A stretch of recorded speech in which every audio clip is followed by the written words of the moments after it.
amis, j'espère que vous allez bien. On se retrouve pour un tout nouveau live.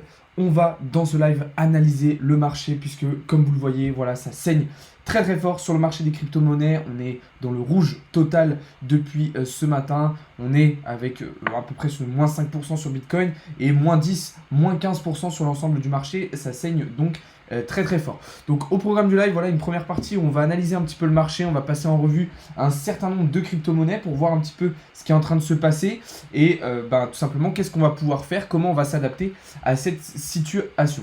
Voilà un petit peu ce qu'on va voir dans une première partie du live. On aura une deuxième partie où on parlera un petit peu aussi de certaines actualités très intéressantes qu'on a eues ces derniers jours et notamment de l'adoption du Bitcoin et des crypto-monnaies qui semblent se faire de manière assez exponentielle, je dirais, en ce moment. Voilà, je fais un petit point et je vais sur ma chaîne YouTube pour vous dire que je vais vous conseiller, d'aller regarder les dernières vidéos très très importantes, notamment celle-ci qui est sortie ce week-end où je parlais d'un potentiel retour du Bitcoin vers les 40 000 $. Et bien c'est exactement ce qui est en train de se passer. Je tiens à dire aussi que la vidéo de la semaine dernière, sur les différents scénarios que j'avais identifiés, s'annule totalement, puisque étant donné qu'on a réintégré le range daily pour Bitcoin, ça fait que voilà, tous les scénarios qu'on avait identifiés sur les différents altcoins, sont annulés et reportés. Voilà, ça ne veut pas dire qu'ils ne vont pas se réaliser à un moment, c'est-à-dire que pour le moment, ils sont reportés tout simplement, puisqu'on est rentré dans une nouvelle configuration, dans un nouveau schéma. Donc voilà un petit peu. Il y aura une partie aussi réponse à vos questions. Alors ça sera plutôt en fin de live, donc restez bien jusqu'à la fin si vous avez certaines questions. C'est là que j'y répondrai, donc n'hésitez pas à les poser aussi tout au long du live. Pour toutes les personnes qui ne pourront pas regarder le live en intégralité, vous inquiétez pas, je mettrai comme d'habitude la rediffusion intégrale sur YouTube, comme à chaque fois, pour que vous puissiez revisionner tout ça. Donc n'hésitez pas d'ailleurs à vous abonner, ça ferait extrêmement plaisir. Et voilà, il y aura aussi de la prise de position en direct, donc beaucoup de choses dans ce live. Juste avant de commencer, une dernière petite chose pour vous annoncer que je vais bientôt ouvrir mon Discord, donc tous les services qui sont actuellement sur Telegram, donc les différents groupes qu'on a pour le moment sur Telegram, tout ça va basculer d'ici peu de temps sur un Discord qui va tout regrouper. Il y aura davantage de contenu, ce sera plus simple d'utilisation pour vous et pour moi. Donc voilà, restez connectés, ça va arriver très prochainement. Ok, donc comme on le disait, marché qui saigne, marché dans le rouge. Aujourd'hui, on a eu un week-end plutôt calme, mais là vraiment ça plonge dur aujourd'hui. Donc comme je vous l'avais dit, l'objectif était de rebondir ici sur la Kijun la semaine dernière. Malheureusement, on a clôturé justement en daily sous la Kijun juste ici. On a en plus pas réussi à tenir le support des 42 500 $, avec ici le plat du nuage. Donc tout ça a donc activé des targets en direction des 40 000 $ pour Bitcoin. Donc là, ça va être une zone vraiment décisive. Pourquoi ? Parce qu'on a dans un premier temps le bas du pattern, juste ici. On a en plus de ça le support ici des 39 000 $, ainsi que le twist du nuage d'Ishimoku juste ici, qui peut être potentiellement une zone un petit peu plus faible, donc attention. Il va falloir vraiment réussir à rebondir. Dans le cas contraire, on rentrerait donc dans un nouveau scénario qui nous emmènerait probablement vers les 36 000 $. Donc en fait, on reviendrait sur les niveaux qu'on avait au mois de janvier. Donc ça serait vraiment dommage.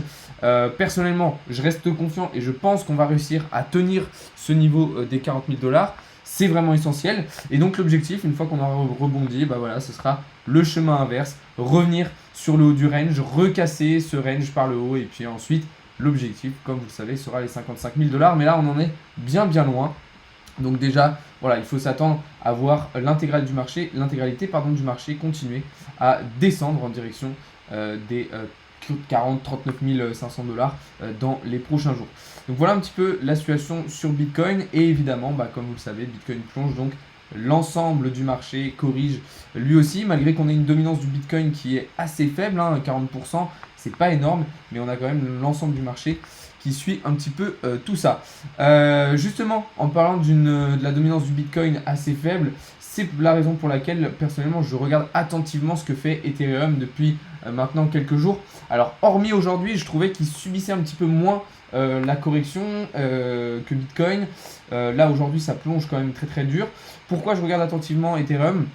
parce qu'on est dans une configuration qui est encore intéressante en daily, contrairement voilà, à beaucoup d'autres altcoins qui ont d'ores et déjà réintégré leur pattern, leur range, ou, voilà, comme on l'a vu juste avant sur Bitcoin. Lui, Ethereum, reste dans une configuration intéressante. En plus de ça, on a ici validé un double bottom. Donc, je le rappelle, schéma de retournement de tendance haussier qui pourrait nous permettre, si on valide ici le pullback sur la trendline et sur le support, aller chercher les 4000 $ assez rapidement. On a donc, comme vous le savez, comme vous le voyez, pardon, ce pattern daily qu'on avait très bien cassé par le haut. Et là, on arrive sur une zone essentielle avec ce support des 3000 $ et puis tout simplement la trendline justement de ce pattern daily. Donc là, il va falloir vraiment réussir à rebondir sur cette zone. Dans le cas contraire, alors on entendrait probablement une correction plus importante vers les 2700, 2800 $, ce qui serait une zone de rechargement idéale, même si personnellement, je m'étais déjà réexposé un petit peu à la cassure justement de ce pattern. Donc je serais plutôt, je préférais tout simplement qu'on ait un rebond maintenant. Donc on va surveiller très attentivement la clôture daily de ce soir sur Ethereum, qui va être selon moi ultra importante. Voilà pour Ethereum. On passe tout de suite au Solana qui lui, comme je vous le disais, a déjà pour l'instant réintégré son pattern daily. Alors attention, encore une fois, il va falloir attendre la clôture daily de ce soir, mais ça semble mal parti. Donc tout simplement un biseau descendant, daily dans lequel on avait évolué pendant plusieurs mois, depuis le mois de novembre 2021, qu'on avait réussi enfin à casser à la fin du mois de mars, qui nous avait permis d'ailleurs de venir chercher des targets en direction des 145 $, de venir tester justement cette résistance pour le Solana. Malheureusement, on a été rejeté totalement par cette résistance, et puis avec la correction du Bitcoin, on est venu tout simplement toucher ici cette trendline, et on semble partir vers une réintégration pour le moment. Donc l'objectif, ça va être du coup d'aller chercher, l'objectif, je ne sais pas si on peut parler d'objectif, mais ce qui devrait se passer, ce serait qu'on redescende en direction des 98, voire sur la partie basse du support, plutôt vers les 90 $. Donc dans cette zone tout simplement, qui selon moi va être une zone de rachat idéale, évidemment en fonction de ce que va faire Bitcoin. Mais pourquoi ? Parce que je pense que c'est vraiment une zone de rebond très intéressante pour le Solana, qui pourrait très rapidement recasser en fait sa trendline, puisque là vous voyez qu'on va arriver dans une zone qui se resserre entre justement le support et le pattern juste ici. Si dans le cas contraire on était amené à casser tout simplement cette zone, je pense qu'on entamerait une correction vers les 79 $ et potentiellement bien plus bas en direction des 50 $. Mais bon, là ça serait scénario vraiment très pessimiste. Personnellement, j'y crois pas. Au plus bas, on pourrait peut-être voir les 80 $ comme on l'avait vu au mois de mars, mais personnellement, je reste confiant. Si Bitcoin arrive à tenir son support des 40 000 $, je pense que Solana arrivera aussi à rebondir ici sur sa zone de support, tout simplement. Si par contre, du coup, on arrive à recasser le pattern dans les jours qui suivront, alors on pourra prendre une position justement en longue, à nouveau en direction des 145-150 $. Donc un trade qu'on avait déjà pris tout simplement un petit peu plus tôt justement à la cassure du pattern. Donc là, ça permettrait d'avoir une prise de position intéressante avec un ratio risque-récompense de 2,79. Comment se positionner ? Moi personnellement, j'attendrai la cassure du nuage ici en daily, confirmation de cassure. Un stop loss au niveau du support, et puis des take profit, un premier take profit en direction des 145 $. 143 $, j'ai mis au niveau de la mèche tout simplement du précédent plus haut, mais ça sera cette zone qu'il faudra aller chercher assez rapidement. Donc voilà, petite idée de position qui pourra être intéressante. Maintenant, voilà, comme je vous disais, pour l'instant, l'idée c'est plutôt d'être en short vers les 96 $, et puis potentiellement bien plus bas si jamais ce niveau ne tenait pas. Ok, on passe tout de suite désormais sur EGLD. Alors lui qui n'avait pas encore réussi à casser son pattern daily par le haut, malgré qu'il ait réussi à casser, comme vous voyez juste ici, le nuage d'Ishimoku, il était resté bloqué en fait tout simplement sous la trendline, malgré aussi qu'on ait validé un double bottom. Donc c'est dommage parce qu'on avait vraiment plusieurs signaux aussi intéressants pour EGLD, mais malheureusement on a été rejeté tout simplement par le haut du pattern, et puis là on se dirige du coup vers le bas. Je pense qu'on peut imaginer un retour dans les prochains jours en direction des 140 $. Donc là il y a une position qui peut être potentiellement intéressante à prendre en direction des 140 $ pour EGLD, donc un petit short qui pourrait être intéressant. Pour ça on va se mettre en H4, ça sera un petit peu plus lisible. Donc là, vous voyez qu'en plus, on est remonté, donc ça peut permettre de trouver un point d'entrée plutôt intéressant. Personnellement, je le mettrais peut-être juste ici sur le haut de la mèche précédente. Donc avec, comme on disait, boum, direction les 140 $. Et puis un stop loss que je mettrais personnellement au niveau du plat de la Kijun ici. Pourquoi? Parce que c'est une zone en fait tout simplement de support assez importante. Alors on pourrait le mettre un petit peu plus bas. Attendez, je réfléchis un petit peu parce que c'est vrai que j'avais pas encore imaginé cette possibilité là. Ouais, je pense que moi personnellement je le mettrais un peu plus bas ici au niveau des 164 $, parce que vous voyez que c'est une zone de support quand même assez importante, hein. C'est une zone sur laquelle on est venu rebondir un certain nombre de fois, donc plutôt vers les 164 $. En plus ça permettrait d'avoir un meilleur ratio risque-récompense. Là vous voyez 2,51 contre 1,95 juste avant. Donc voilà une petite idée de trade potentiellement qui pourrait être intéressante sur EGLD si on repasse en daily. Voilà ce que ça donne un petit peu. Donc voilà, n'oubliez pas à chaque fois que vous prenez un trade de remontrer votre stop loss au take profit, au prix d'entrée pardon, à chaque fois, histoire d'être sûr de clôturer tout simplement en bénéfice. Donc voilà pour EGLD. Et puis dans tous les cas, à plus long terme, enfin moyen long terme, l'objectif sera d'attendre une confirmation de cassure ici et bien de ce pattern ainsi que du nuage pour remonter, chercher des targets bien plus hautes en direction des 300 $. Mais ça sera vraiment sur du plus long terme hein, pour EGLD. Mais bon, après, je suis plutôt confiant parce que EGLD, le truc c'est que là, on aura une zone de support ici au niveau des 260 $. Mais là, ce sera assez vide. Donc, je pense qu'une fois qu'on aura passé ces deux niveaux-là, donc celui-là et celui des 270 $, après, on pourra rapidement remonter vers les 500 $, je pense, pour EGLD. Surtout qu'encore une fois, voilà, il y a une fondamentale très intéressante derrière, donc ça peut être pas mal du tout. Voilà pour EGLD, on va regarder ce qu'est en train de nous faire Atom. Atom qui est toujours en train d'évoluer dans ce gros range daily hein, depuis maintenant plusieurs mois.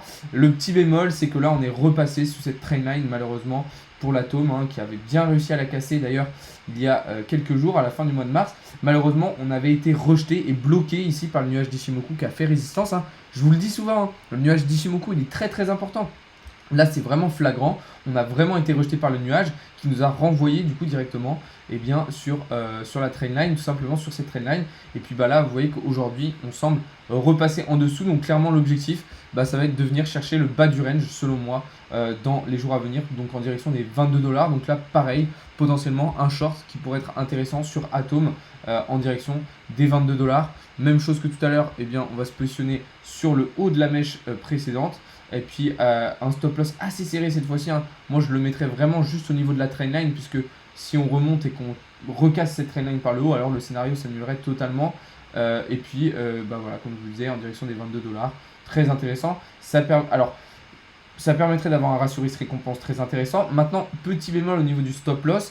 Ce que je pourrais vous conseiller, même si effectivement, voilà, si on casse la trendline, ça annulerait le scénario, ce serait de se laisser un tout petit peu plus de marge. Pourquoi? Parce que c'est possible qu'on aille chercher de l'absorption de liquidité en fait, pour justement liquider les shorts comme on est en train de faire. Donc ne pas hésiter à se laisser quand même un petit peu plus de marge au cas où on vient chercher un petit peu d'absorption de liquidité. Voilà, ça permet quand même d'avoir un très bon ratio risque-récompense. Donc selon moi ça serait plutôt intéressant. Voilà ce qui pourrait se faire un petit peu sur Atom. Ok, on va regarder désormais ce qui est en train de se passer du côté du VET, qui lui non plus n'avait pas réussi à casser ce pattern daily. Il a même été totalement rejeté hein, par le haut du pattern. Donc là l'objectif pour le VET, ça va être de revenir travailler ici la zone des 5 centimes 958 avec le plat du nuage et puis une zone de support qu'on avait déjà bien travaillé dans le passé. Donc voilà, l'objectif à court terme pour le VET, ça va être de revenir ici dans cette zone et puis d'espérer un rebond pour retenter une nouvelle cassure par le haut, enfin une première cassure par le haut. Donc là, un petit peu, voilà ce qu'on pourrait identifier comme scénario, ça serait tout simplement une descente, bam, ici sur le nuage et puis une potentielle cassure plus tard, tout simplement. Donc voilà un petit peu le scénario que je peux identifier pour le VET. En tout cas, une fois qu'on aura, si on y arrive un jour, cassé à nouveau ce pattern, l'objectif sera d'aller chercher assez rapidement ici des targets en direction des 12 centimes, hein, première target de Fibonacci. Alors là, je parle de target à long terme, à moyen long terme, et puis un stop loss. Alors deux options pour le stop loss, soit un peu plus de marge au niveau du rebond, soit vous le mettez très serré, mais selon moi c'est beaucoup plus risqué. Donc vous pourrez mettre un stop loss tout simplement plutôt sur les 5 centimes 437 au niveau du plat du nuage, du support en fait tout simplement qu'on a juste ici. Encore une fois, voilà, on est sur une analyse daily. Donc c'est plutôt du long terme, moyen long terme. Donc voilà ce qui est en train de se passer pour le VET. Mais dans un premier temps, on serait plutôt dans une idée de short vers les 5 centimes 437. Voilà un petit peu la situation sur le VET. On va terminer la partie analyse avec l'ADA, tout simplement, qui lui a déjà entamé une correction bien plus importante. ADA qui avait été rejeté aussi, bien tout simplement sur le haut de son pattern. Donc comme je vous disais tout à l'heure, les différents scénarios qu'on avait identifiés dans cette vidéo, et bien justement c'était ça. C'était tous les scénarios de cassure que là je vous ai montré pour le moment. Et bien vous voyez qu'ils ne se sont pas réalisés, on a été rejeté. Et là en plus ce qui est inquiétant sur ADA, c'est qu'on transperce totalement ici le plat du nuage, le support ici des 1$. Du coup ça pourrait annoncer un retour en direction des 80 centimes dans les jours à venir. Donc potentiellement short qui pourrait être pas mal dans les jours à venir pour ADA. Maintenant moi personnellement je vais attendre la clôture daily de ce soir au cas où si jamais on arrive à remonter et à clôturer en daily au-dessus du nuage, alors peut-être qu'on n'irait pas tout de suite chercher les 80 centimes et peut-être qu'on irait retester ici d'abord la trendline à voir. Donc personnellement sur ADA je vais rester patient et je vais attendre de voir bien la clôture daily qu'on va faire tout à l'heure. Voilà un petit peu la première partie de ce live qui s'achève ici du coup sur de l'analyse technique. Je précise bien que tout ce que je vous ai montré c'est pas du conseil d'investissement. Voilà, c'est vraiment le but, c'est de vous montrer un petit peu les différentes analyses que j'ai faites, de vous montrer un petit peu moi ce que je pense du marché, je pense que de ce que je pense en fait de ce qui va arriver dans les prochains jours. Donc pour résumer, c'est tout simplement pour moi retour aux 39 500, 40 000 $, rebond et puis après dans les semaines à venir tenter un retour vers les 45 000 $. Voilà, je dis pas que c'est sûr à 100% que ça va arriver, mais c'est le scénario que personnellement je privilégie. Alors attention, après on n'est pas à l'abri non plus, hein, c'est pas parce que je vous dis ça qu'on est à l'abri d'aller chercher un petit peu de liquidité comme on l'avait fait juste ici. Donc c'est possible qu'en daily en fait on vienne absorber un petit peu de liquidité vers les 38 000 $ brièvement, hein, l'espace de quelques heures et puis remonter hein, exactement comme on avait fait ici et ici. Mais personnellement je pense que cette zone devrait tenir. Voilà, en tout cas c'est le scénario que je privilégie encore une fois. Voilà. Comme je vous ai dans les précédentes vidéos, continuez de trader la tendance pour ceux qui tradent la tendance. Hein. Voilà, n'essayez pas d'aller contre la tendance, ça serait selon moi contre-productif et un petit peu trop dangereux. Donc voilà. Et puis voilà, restez prudent avec vos effets de levier. C'est très très important, faites très très attention. N'hésitez pas à prendre des profits vraiment tout au long de vos trades de manière régulière pour éviter un maximum les pertes et puis de remonter à chaque fois vos stop loss comme je vous disais au prix d'entrée dès que vous allez toucher un take profit. J'ai oublié de le dire tout à l'heure, mais voilà, on a un indice Fear and Greed qui évidemment part de plus en plus dans le rouge, hein. On est de plus en plus dans un niveau de peur important. Quand on voit que la semaine dernière on était à 52 sur un niveau neutre voire dans le vert, vous voyez que ça va très très vite et c'est pour ça que comme je vous dis, comme je vous avais dit la semaine dernière, quand on va très très vite dans le vert, et bien c'est là où généralement on se fait piéger et il y a des retournements de situation. Donc très très important de rester prudent. Ok, on va passer désormais sur un petit peu d'actualité avec une belle news aujourd'hui qui nous parvient tout simplement du côté des distributeurs Bitcoin, puisque en moyenne on a eu à peu près 20 distributeurs de Bitcoin qui ont été installés par jour au cours du mois de mars. Donc c'est très très intéressant, c'est un rapport qui a été fait par Finbold. Donc ça montre tout de même la démocratisation du Bitcoin et des crypto-monnaies partout dans le monde. Ça représente quand même un nombre de distributeurs assez important au cours d'un seul mois. Ça fait quand même, vous voyez, 690 distributeurs en l'espace d'un mois qui ont été installés.